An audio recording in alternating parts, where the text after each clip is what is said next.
Hi, my name is Max Franklin, and I'm going to be doing a presentation on Hmong communication and kind of the Hmong culture.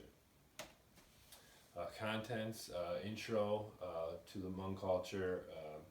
We'll talk about some of their experiences in the United States, notable achievements, do's and taboos, communication patterns, important information when speaking within the culture, and then a concluding statement as well. And then I also want to point out my references and where I got my information from. Jessica Hinckley from an article called Hmong Culture on Weebly.com. Christine Wilson Owen article called Hmong Cultural Profile on Ethnomed. And Nicholas Tapp article called Hmong People on Encyclopedia Britannica. Intro to the Hmong culture, the descendants of Asia, mostly from China, Vietnam, Laos, and Thailand. Speak Hmong, which is one of the Mien languages, similar but a couple differences. More than 170,000 live in the United States, mostly Wisconsin, Minnesota, and California. There are 18 clan names or last names that they use within the culture, and then one of the main reasons they migrated to the United States is from the Vietnam War and helping out the United States at that time. Some key values: family, definitely seen as an important aspect of their life. They help each other out a lot. If somebody within their family or has the same clan name or last name, they'll help each other out financially and in other ways. They, kind of a lot of the generations will live together within the same household, and having lots of children is seen as can be seen traditionally as moving up in social status and things like that.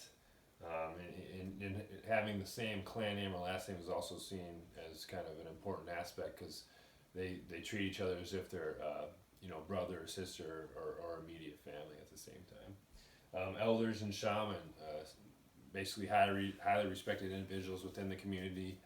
Elders are seen as people that are usually head of the household, can pass down the knowledge that they've gained over their lifetime.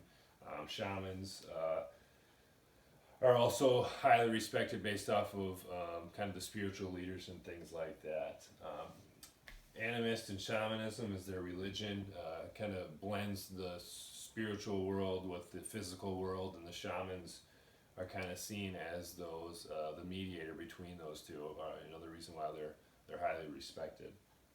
Roles within the community and the families kind of play a key aspect. Men are kind of the leaders of the household, and then the women kind of take care of the household, but also the children and things like that. And in the homelands or Laos or Thailand and places like that, there's a lot of farming and things that they do, especially in Laos, and the women tend to stay at home and take care of those things while the men kind of provide and make the money here. Also, like I said, the elders and the shamans, kind of a hierarchy, if you would, within the community that kind of sets up in specific roles and things like that. Music, especially with the tone of their language, music kind of shares that similarity, and it plays a big aspect in their life and things like that. Experience in the United States, still technically very new to the United States. First refugees came in 1975, Vietnam War era. Generally positive because there are more opportunities here, and living conditions were poor back in Thailand and Laos, and they were kind of getting rushed out based off of them helping the Americans during the Vietnam War. Certain aspects of the cultures have changed, like roles. I know here, like I said, traditionally the women kind of take care of the house and children. Well, that's definitely changed here. I even have some friends that are in the Hmong culture, and they have them and their wives work, and roles have definitely changed. And elders have a harder time here based off of the communication gap. So the younger generations are kind of providing more for the elders than you would say traditionally or back home.